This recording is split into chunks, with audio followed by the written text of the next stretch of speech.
So I want you to think about the head of a department in college and think about how this man or woman appears when they're speaking in public, when they're talking to that new class, whatever it is. This person is always very confident. Why? Very simple. It's because this person has what's known as frame control. You see, frame control comes from self-confidence. Self-confidence is simply the ability to do something and do it well.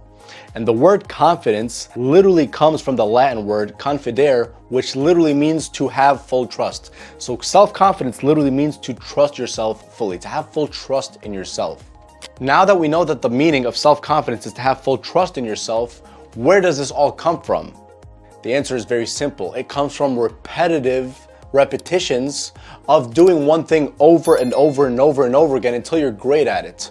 That head of the department in college that I was talking about, before teaching his or her information, this person had specific knowledge, and because they were so confident at, number one, having that knowledge because they have knowledge for years, most of them are PhDs. Second of all, by speaking in public time and time and time again, this gave them self-confidence. And when they have that self-confidence, they have the frame control.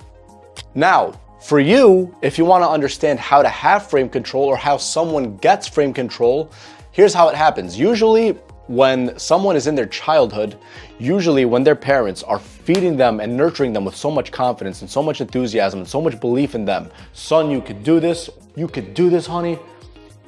And if they keep doing it over and over and over again with sports, with grades, with whatever, and they keep fueling them with that, that gives a feedback to them, a feedback loop in their brain where they start trusting themselves. Why? Because number one, the information that they're given from a young age is conducive to them having that positive self-image. And plus they're doing something time and time and time again until eventually they do it. That's what self-confidence is.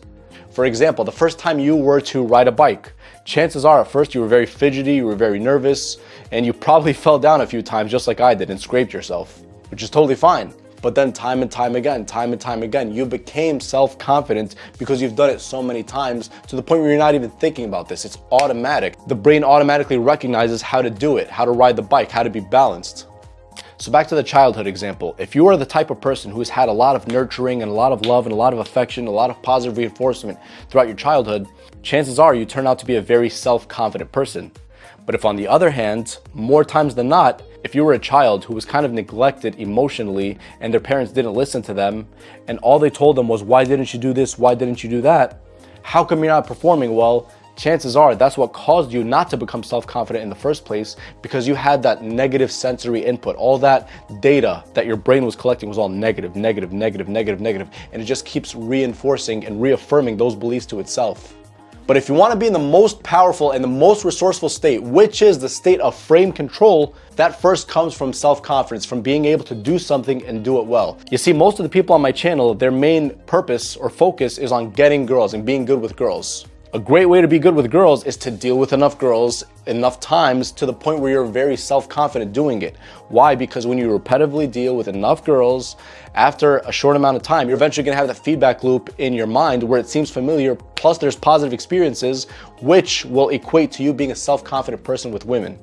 And you see, frame control is super attractive, whether we're talking about dating and relationships, whether we're talking about business, whether we're talking about being a professor in college, whether we're talking about making friendships. It's always the most resourceful place you could put yourself in.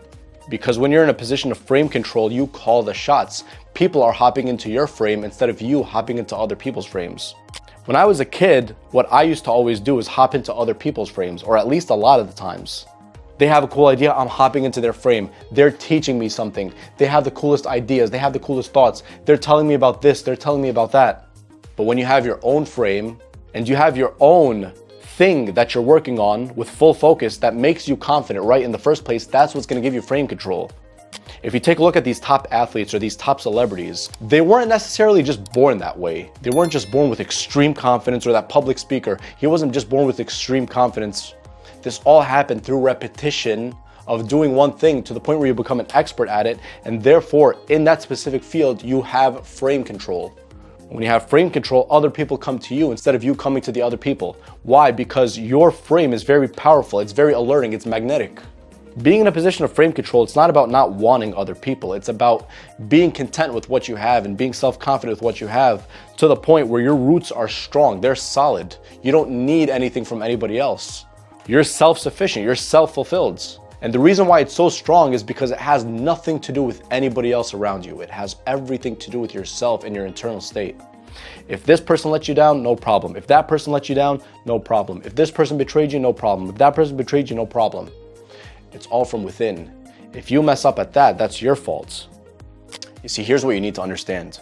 If you're not attracting people to you, whether it's members of the opposite sex, whether it's friends, whether it's opportunities, chances are you don't have a strong frame for your own self and you're always hopping into other people's frame. But the way to have that strong frame is to have that sense of self-confidence, which again comes from what? Being able to do something and do it well. Because think about it this way. People typically gravitate towards people who are very passionate and people who are very confident because it makes them feel the same. When you're around someone who's very confident, chances are you feel that same way about yourself because they have a strong frame of confidence that they're setting for the entire room around them or the entire environment around them.